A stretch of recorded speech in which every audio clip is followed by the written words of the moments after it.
안녕하세요. 김용순 관사입니다. 자, 일단 제 소개를 좀 간단히 드리고 시작을 하겠습니다. 네.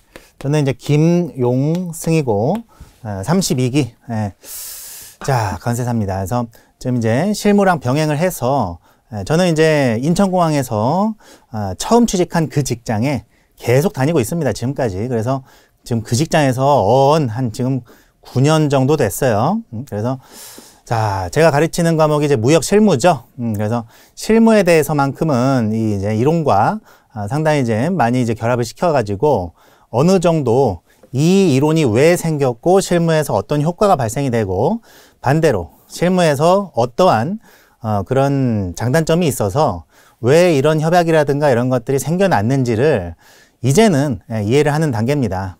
그래서 여러분들에게 그런 면에서 좀 많이 도움이 되리라 믿습니다. 자, 그리고 자, 우리가 이제 도전하려는 게 관세사 시험이죠. 그래서 이 관세사 시험 제가 이제 단연차 강의를 했거든요. 그래서 강의 경력 또한 지금 7, 8년 정도 됩니다.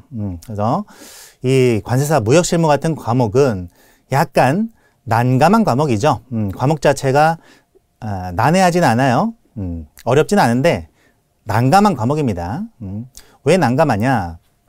이 무역실무라는 과목은 법도 있죠. 협약, 그 다음에 이론, 뭐 결제 같은 거, 운송 같은 거 굉장히 이론적인 부분이 있어요. 그리고 실무적인 부분, 네, 그리고 뭔가 이러한 이제 대무역법이라든지 외국환거래법이라든지 이러한 새끼 과목들도 있습니다.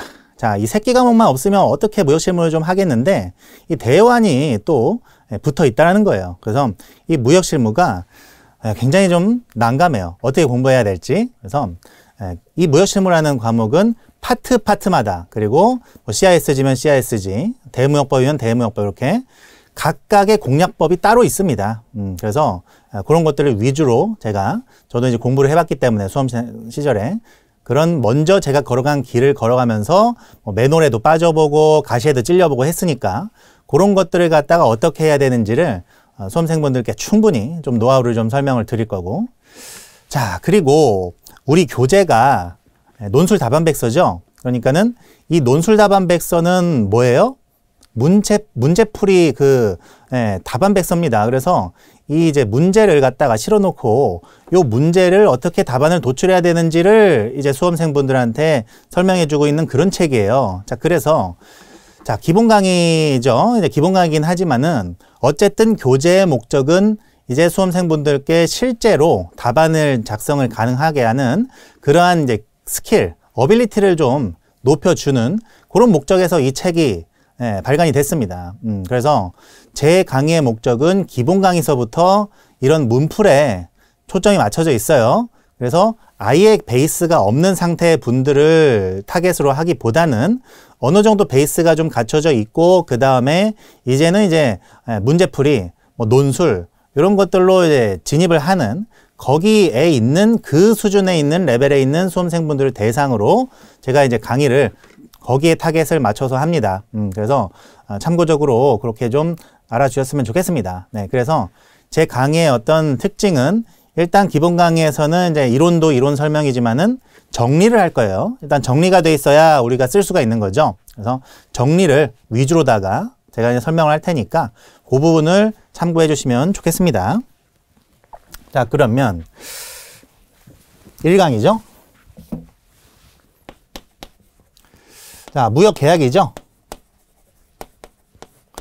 이 무역계약 파트는 우리 수출입 물류, 무역이 어떻게 계약이 되고 그 다음에 어떤 특징이 있고 그 다음에 무역계약서, 계약서에는 기본적으로 어떤 내용이 들어가고 이런 것들에 대해서 정리하는 것이 무역계약 파트죠.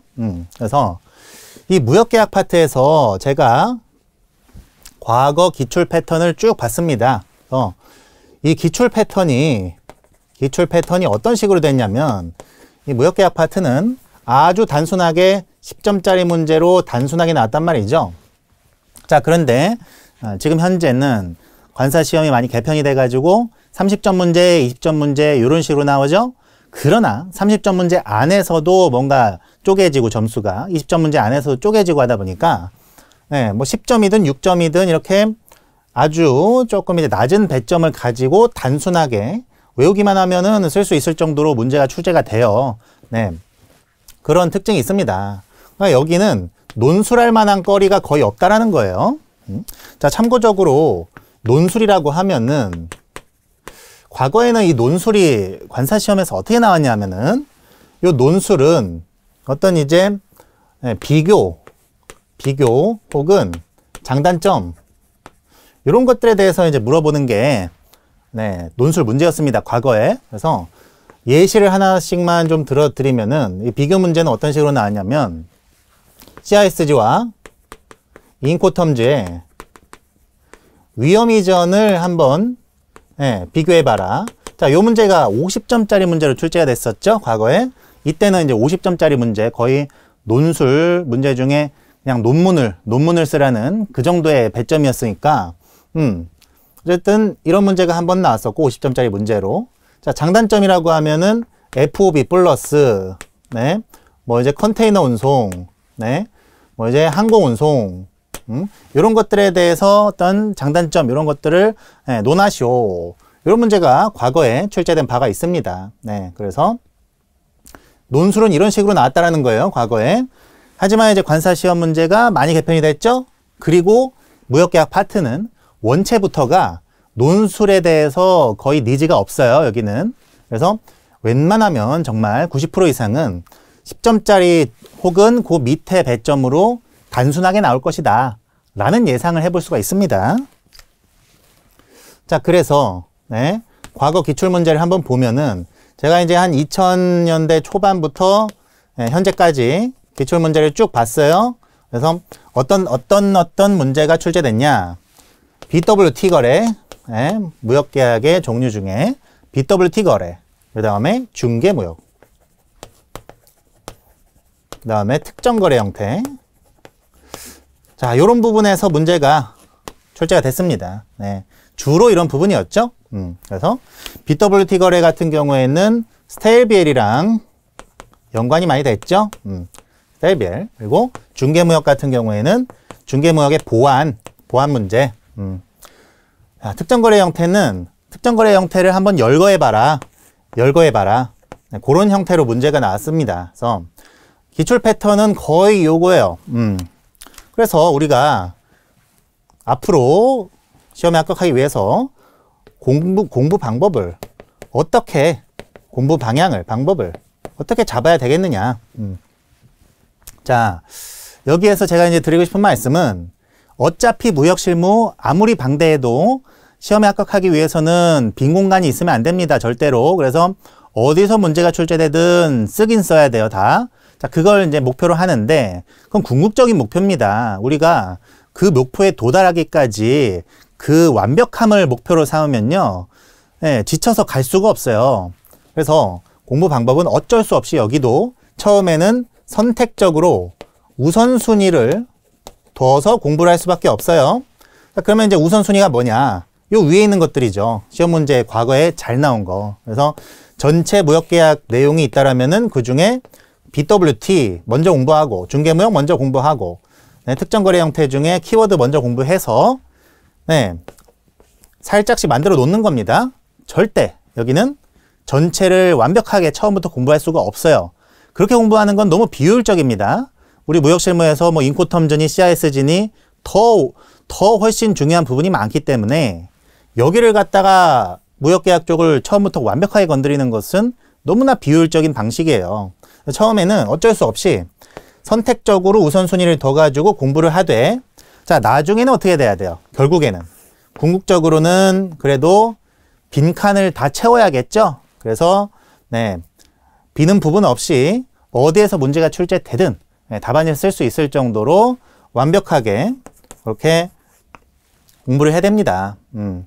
그래서 처음에는 선택적으로 하되 나중에는 누락되는 부분 없도록 공부를 하라는 거죠.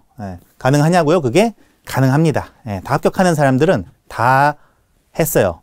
여러분들이라고 못할 게 없습니다. 자, 그러면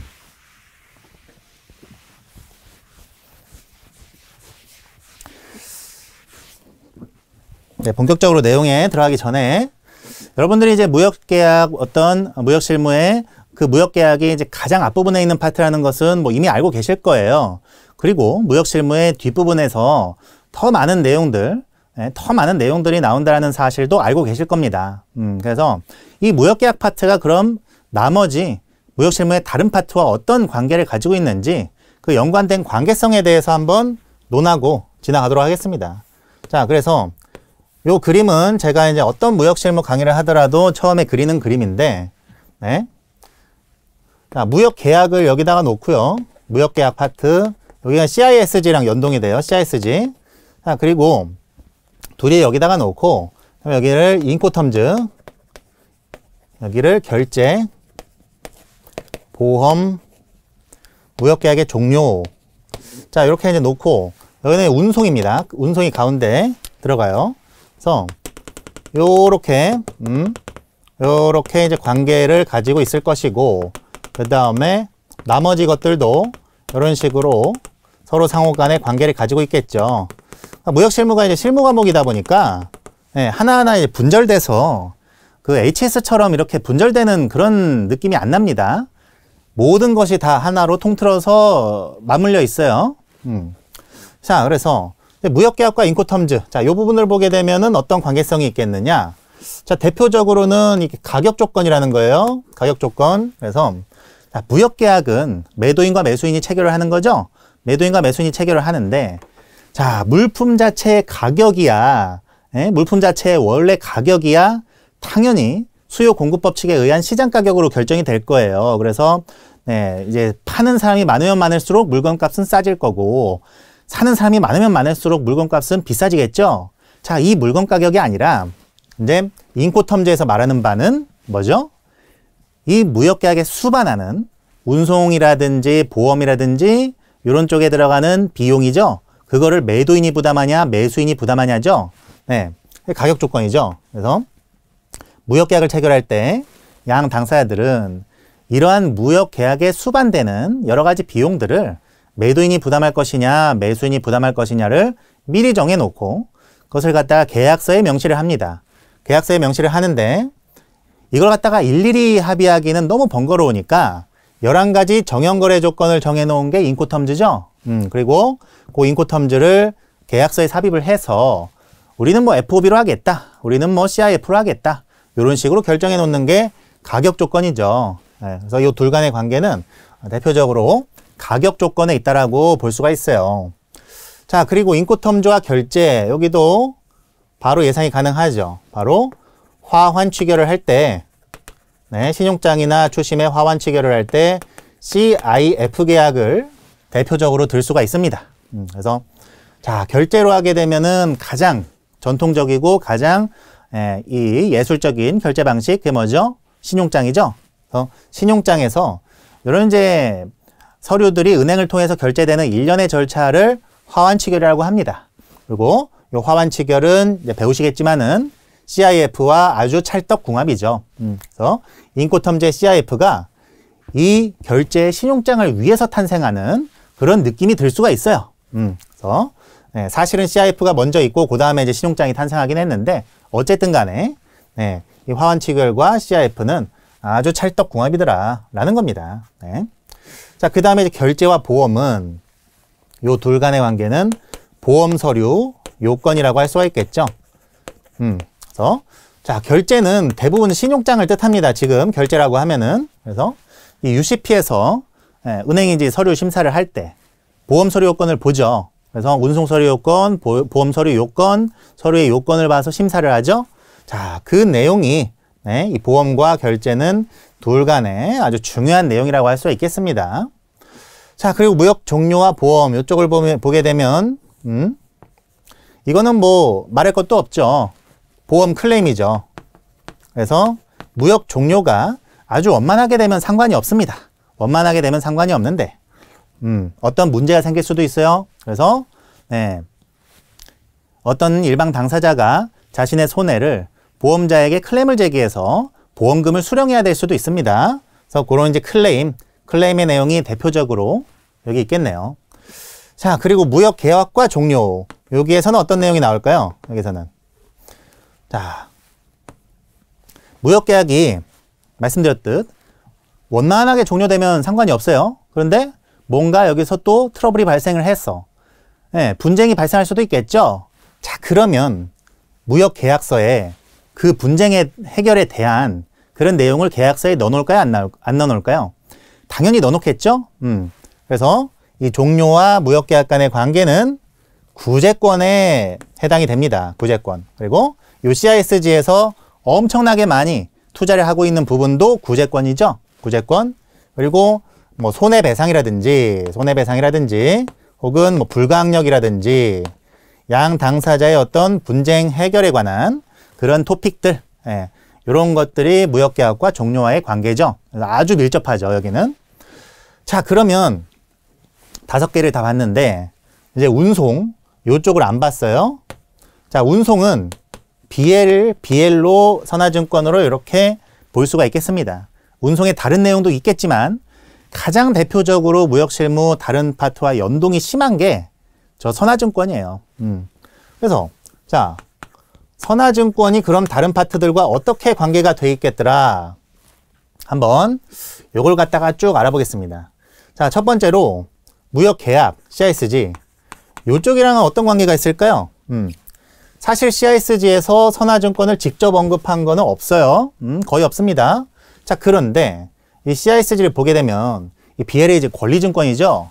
권리증권이다 보니까 이 CISG에서는 선화증권을 간접적으로 언급하는 내용들이 있어요. 그래서 인도에 관련한 규정을 봤을 때 서류를 인도해라 라는 것이 있었습니다. CISG에. 그래서 계약에 맞는 서류를 인도하고 그 서류가 뭔가 흠결이 있다라면은 인도기일 전에 보완할 수 있고 그 규정이 있었어요. 그래서 서류를 인도해라. 이 서류 중에 제일 중요한 게 뭐예요? 권리증권이죠. BL. 서류. 자, 그 다음에 이 CISG에서는 소유권 이전에 대한 아주 상징적인 규정이 하나가 있어요. 그래서 구체적이진 않으나 매도인은 어쨌든 소유권을 이전해야 된다. 상징적으로 이제 한마디는 해놨습니다. 요 소유권이 선화증권 이전으로서 이전될 수 있다는 거예요. 현실적 인도에서는 무리겠지만 상징적 인도에서는 어떻죠? 선화증권과 같은 권리를 화체한 서류를 인도함으로써 소유권도 이전하죠. 자, 그런 내용. 그 다음에 대금 지급. 그래서 매도인은 물품 또는 이 물품의 처분을 지배하는 서류를 매수인에게 인도한다. 그래서 이 처분을 지배하는 서류가 뭐겠습니까, 여러분? 선화증권이죠. 선화증권. 그래서 물품에 관한 처분을 지배하는 서류는 곧 이 물품의 권리를 화체하고 있고 그것이 이제 소유권까지 자연스럽게 이전이 되는 겁니다. 그래서 대금 지급에 관한 그런 내용에서 나왔었어요. 자, 그 다음에 인코텀즈 부분을 보게 되면 자, 요쪽은 뭐 이제 C조건에서의 운송서류 요건이 대표적이겠네요. 그래서 C조건에서 어떠어떠한 운송서류를 인도해라 이렇게 말을 하고 있고 선화증권이 그 요건을 대부분 다 충족을 하고 있습니다. 전부 충족을 하고 있죠. 그래서 C조건의 운송서류 요건. 자, 그 다음에 이제 결제. 여기서도 뭐 말할 것도 없죠? 결제에서는 이제 선화증권의 그 쓰임, 기능이 뭐죠? 바로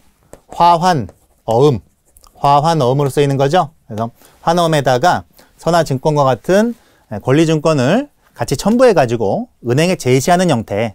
이제 화환어음이지 않습니까? 그래서 화환어음의 기능에 대해서는 우리가 결제 파트 가가지고 자세하게 배울 겁니다. 자, 그 다음에 보험. 자, 이것도 중요합니다. 이것도 중요한 내용인데, 자, 선화증권과 보험이 이렇게 짬뽕이 되게 되면은, 자, 선화증권에는 어떤 기능이 있어요? 이 선화증권을 증거력 삼아서, 선화증권을 계약의 증빙으로 삼아서, 나중에 이 수화인이 운송인에게 뭘 청구할 수 있죠? 운송 클레임을 청구할 수 있죠? 그래서, 네, 그 내용과 보험에서의 보험 클레임을 제기해서 이 보험금을 수령하는 사람, 이 사람은 이제 이 삼각관계가 만들어진다는 겁니다. 네, 운송인, 보험자, 화주의 요 삼각관계.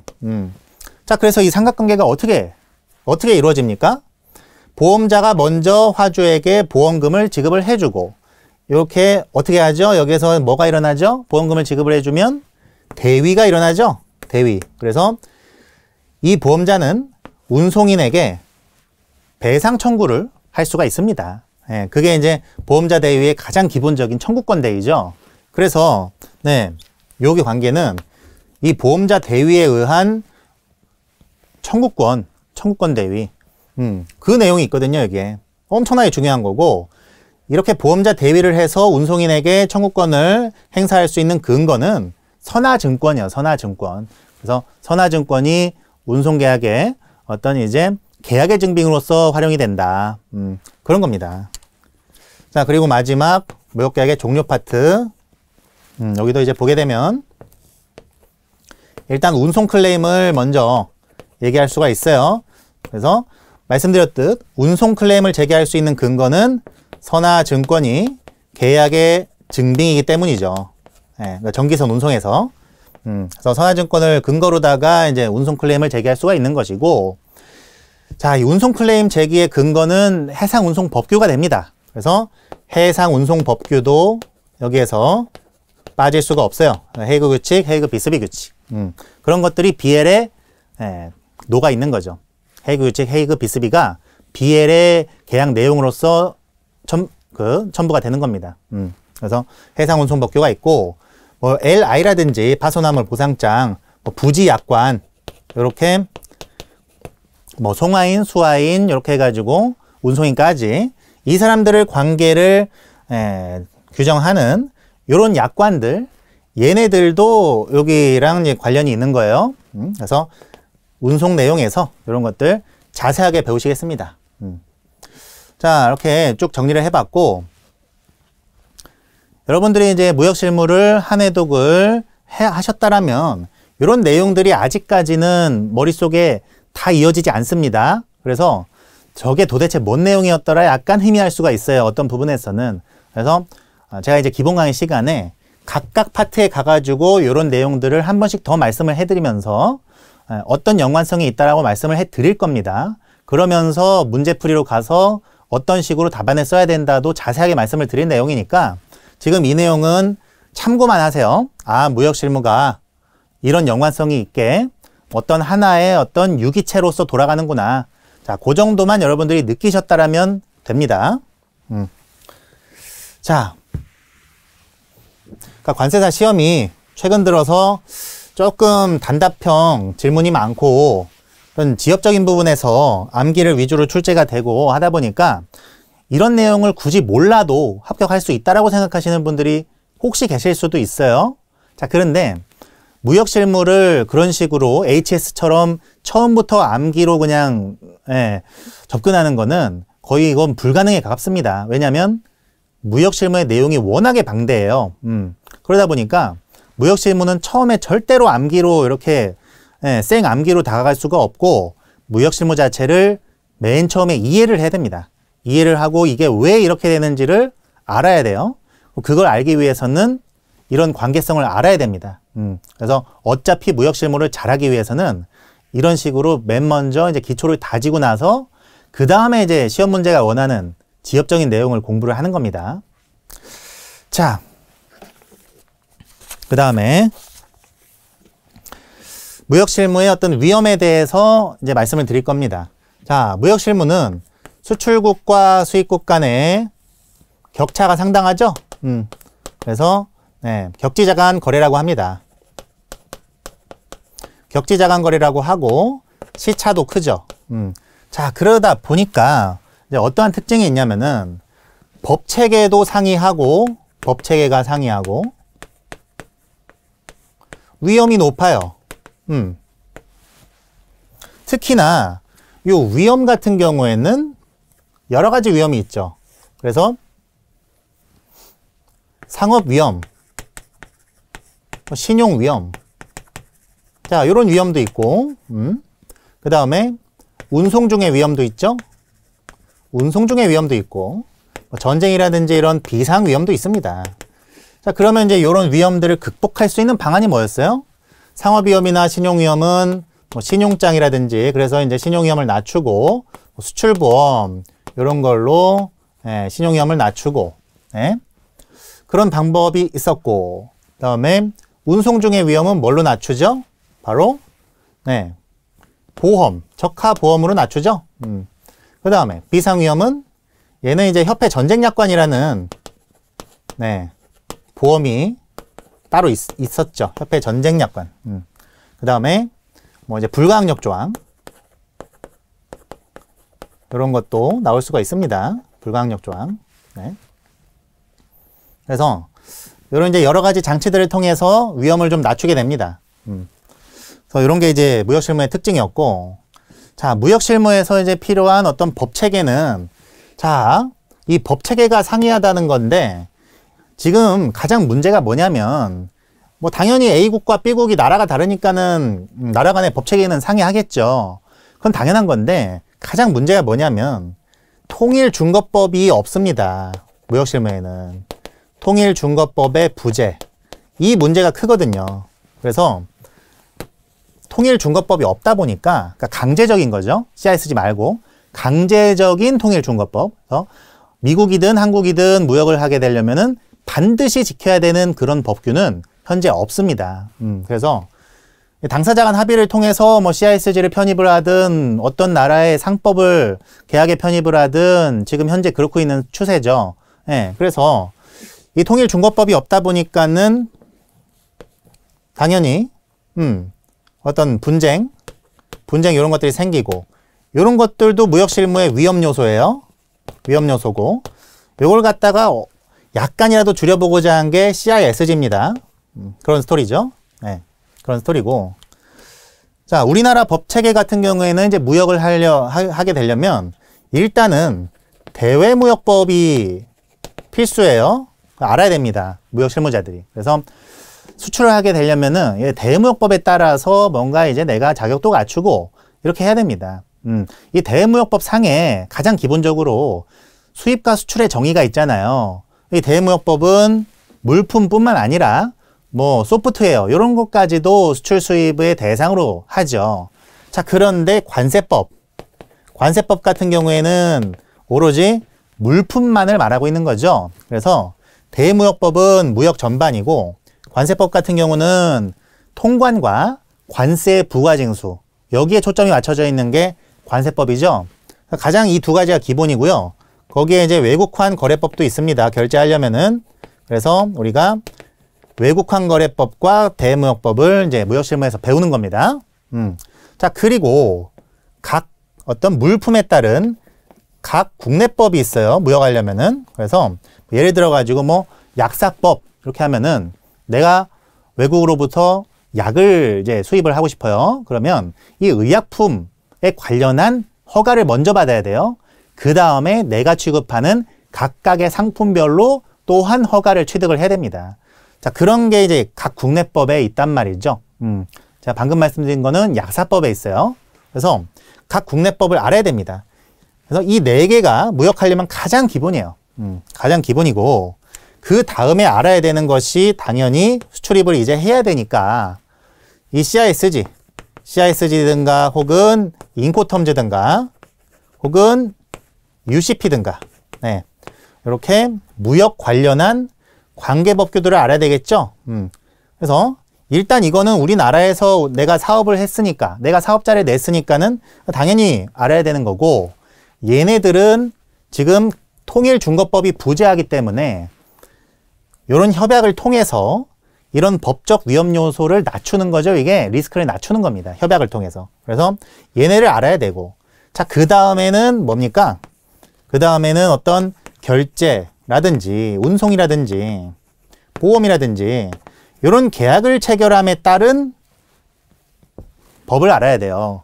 그래서 결제 부분에서는 이제 은행들이 어떻게 이것을 갖다가 심사를 하고 하는지, 네, 운송에서는 운송 법규가 무엇인지, 보험에서는 또한 MIA나 뭐 이런 ICC, 네, 이런 것들이 과연 어떤 내용이 있는지를 알아야 됩니다. 가장 실무적인 부분까지 이제 들어간 거죠. 그래서 이제 무역을 하려면 이 순서를 따라서 무역을 하게 되고, 우리는 여기에서 관세법은 이제 다른 과목에서 배우죠. 이건 빼고 요거 그다음에 여기 이런 것들이 합쳐진 것이 과목이 무역실무다 이거예요. 자, 그래서 무역의 특징과 무역실무라는 과목이 어떻게 탄생했다. 그거를 좀 말씀을 드렸고. 자, 그러면 무역의 종류를 한번 보겠습니다. 무역계약의 종류. 자, 일단은 일반적인 무역계약 같은 경우에는 뭐 매도인과 매수인이 그냥 1대1로 계약 체결해서 물건 사고 파는 겁니다. 자, 이거는 이제 너무 일반적이기 때문에 우리가 지금 배우려는 게 아니에요. 지금 우리가 배우려는 것은 특별한 아이들입니다. 특별한 아이들. 그래서 자, 대외무역법에 그 아래에 뭐 시행령이 있겠죠? 법체계, 그 다음에 시행령이 있을 거고, 그 아래 규정이 있을 겁니다. 그래서 대외무역관리규정. 이 대외무역관리 규정에 규정되어 있는 것이 바로 이 특정거래 형태죠. 특정거래 형태. 특정거래 형태는 뭘 갖다가 특정거래 형태라고 하냐면은 얘는 일단은 그 거래가 구조가 비교적 복잡한 거예요. 1대1 매칭되는 게 아니라 구조가 비교적 복잡한 애들. 그 다음에 대금 수수가 명확하지 않다. 자, 요런 아이들이 특정거래 형태로 갑니다. 그래서 이 특정거래 형태의 종류가 뭐가 있었습니까? 대표적인 것만 뽑아보면은 위수탁 판매 무역. 그 다음에 위수탁 가공 무역. 가공. 요건 판매, 요건 가공. 그 다음에 이제 임대차 수출입. 네. 그 다음에 이제 연계무역, 중개무역. 그 다음에 외국 인수도 수출입. 요 정도가 대표적이죠.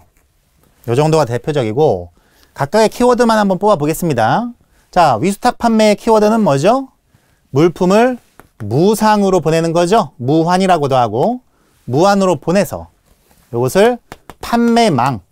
네, 이 판매할 수 있는 사람의 판매망을 활용하기 위해서 위수탁 판매를 하는 거죠. 그래서 수출자는 자신의 소유권과 자신의 위험 부담으로 물건을 무한으로 보내서 거기에서 이제 수입자의 판매처.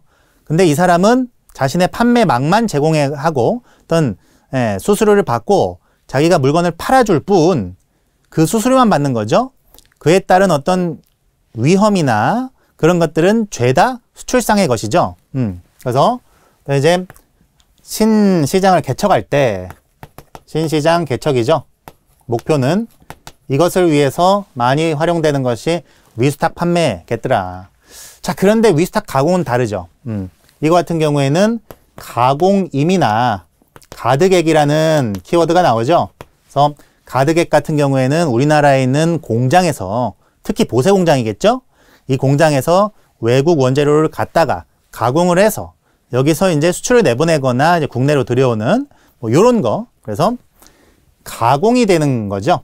가공을 해서 그 어떤 부가가치 상승, 거기에 대한 가득액을 내가 취득할 목적. 그것이 이제 위수탁 가공 아니었습니까? 자, 그 다음에 임대차 수출입. 네.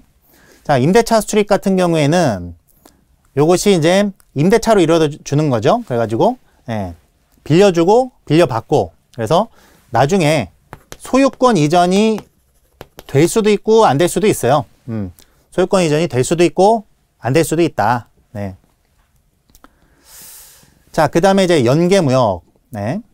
연계무역 같은 경우에는 요것이 물구대제, 암기식으로. 네. 물물교환부터 제품 판매까지 물구대제. 요거 연계무역은 자세하게 배우실 겁니다. 문풀 가가지고. 자, 그 다음에 이제 중개무역. 중개무역 같은 경우에는 이것이 소유권 이전이 있는 거죠. 중간에 중개 상이. 그래서 위험 부담이 있습니다. 확실히. 중개무역은. 그리고 보안 문제도 있죠. 수출상과 수입상을 서로 알지 못하게 하기 위한 보안 문제도 있는 것이 이제 중개무역. 자, 요것도 중개무역과 비교해서 중개무역과 중개무역을 비교해서 자세하게 알아보실 내용이고. 자, 외국 인수도 수출입 같은 경우에는 요건 뭡니까? 요거는 그 대금의 수수는 우리나라와 관련이 있는 거죠. 그런데 물품의 이동이 외국에서 되는 거죠. 그게 외국 인수도 수출입입니다. 그래서 대금의 수수가 우리나라와 관련이 있다 보니까 우리나라에서 돈이 나가고 들어옵니다. 자, 그래서 외국 인수도 수출입 같은 경우에는 외국환 거래법에서 상당히 주의 깊게 보고 있는 자, 그런 내용입니다. 자, 여기까지가 특정거래 형태의 전반적인 내용이었고, 자, 그래서 특정거래 형태는 이런 특징이 있다 보니까 과거에 이거 하려면 인정받아야 됐어요. 근데 지금은 뭐 인정받는 그런 거는 이제 없어졌습니다. 자, 그리고 하나만 더 BWT를 공부하고 끝나겠습니다. BWT. 자, 본디드 웨어하우스 트랜잭션. 그래서 이 BWT 거래 같은 경우에는 수출상이 수입상의 국가에 물품을 수출을 하죠. 그래서 여기 보세 구역에 이렇게 장치를 해 놓습니다. 보세 구역에 장치를 해 놓는데 여기에서 물품을 장치를 해 놓고서 그 다음에 판매처를 물색을 하는 겁니다. 그게 이제 BWT 거래고, 요 BWT 거래 자체는 뭐 쉬운 개념이에요. 수출상이 자신의 위험 부담으로 수입지 보세 창고에 물품을 장치해 놓고, 네, 본디드 웨어하우스가 보세 창고니까 여기에서 거래처를 찾는다. 자, 요 개념인데 여기에서 이제 중요한 것은 스테일 BL이라는 중요 개념이 나오죠. 그래서 요 스테일 BL은 선적일 후 21일이 지난 BL. 그래서 BL 자체의 어떤 명칭이 스테일 BL이라는 게 아니고 신용장상에서 이 스테일 BL이라고 기간 경과선화증권으로 취급이 되면 어떻게 됩니까? 은행이 수리를 안 해주죠. 그래서 이제 스테일 BL이라고 부르는 거예요. 그냥 개념상. 그래서 스테일 BL이 될 가능성이 있죠. 왜냐면은 여기에서 거래처를 찾는데 시일이 걸릴 거 아닙니까? 만약에 21일이 지날 때도 못 찾으면 뭐 나중에 뭐 60일 지나서 찾았다. 이러면은 요 BL을 가지고 신용장 업무를 하려면 이 BL이 이미 선적으로 21일이 지났기 때문에 스테일 BL이 되어 있습니다. 그래서 BWT 거래 같은 경우에는 요 스테일 BL 억셉터블 조항을 삽입을 해가지고 스테일 BL을 인정한다.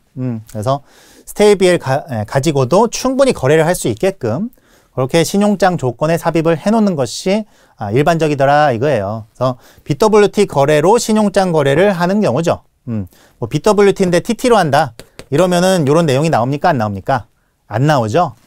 TT는 이런 내용이 나올 수가 없고 신용장 거래를 할 때, LC 거래를 할 때 스테일 BL이라는 이슈가 나오게 됩니다. 그래서 여기까지 챙겨 놓으실게요. 자, 그러면 이제 책으로 가서 자, 개요 부분은 일단은 넘어가고요. 거기는 한번 읽어보시고 자, 필수 이론 다지기 여기 자, 의의는 무역이란 한번 읽어보겠습니다. 처음이니까 법체계와 상관습을 달리하는 상이한 두 국가 간에 소재하는 수출상과 수입상 간의 물품을 대상으로 이루어지는 상거래를 말한다. 그리고 특징을 보면 격지장한 거래고 높은 위험성 이거 말씀드렸죠. 그래서 운송 중의 위험은 적합범에 부보를 해서 커버를 하고 상업위험과 신용위험은 뭐 신용장이라든가 수출보험, 선적정 검사 이런 것들을 통해서 경감을 하는 거죠. 자, 비상위험 같은 경우에는 협회 전쟁약관이나 불가항력 조항을 삽입해서 면책을 인정할 수 있습니다. 자, 그 다음에 국제법규 종제 및 상관습. 그래서 국제거래는 상당한 위험이 있고 그 다음에 통일 준거법이 없다 보니까 이런 것들을 통해서 여러 가지 법규를 통해서 그 법적 불안 요소를 어느 정도는 극복을 하는 거죠. 완전히 극복은 못합니다. 어느 정도 극복을 하는 거예요. 자, 그 다음에 종속계약 체결하고 해상에 의한 운송이 줍니다. 자, 법적 성격 요거는 넘어갈게요.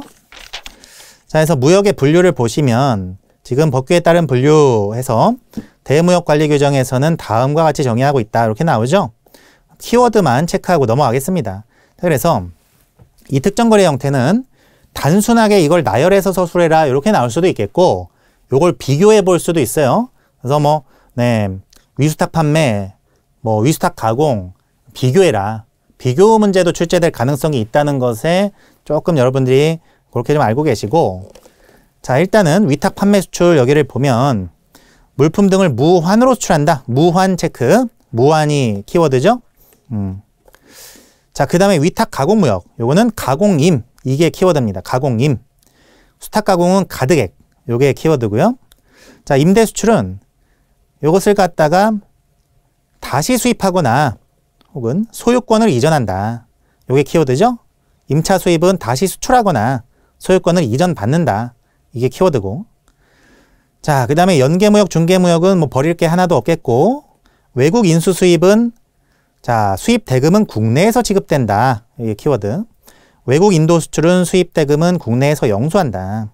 이게 키워드죠. 그래서 여기까지 해서 자, 1교시는 이렇게 맞춰보고 다음 2교시부터 이제 본격적으로 무역실무의 바다로 나가도록 하겠습니다. 감사합니다.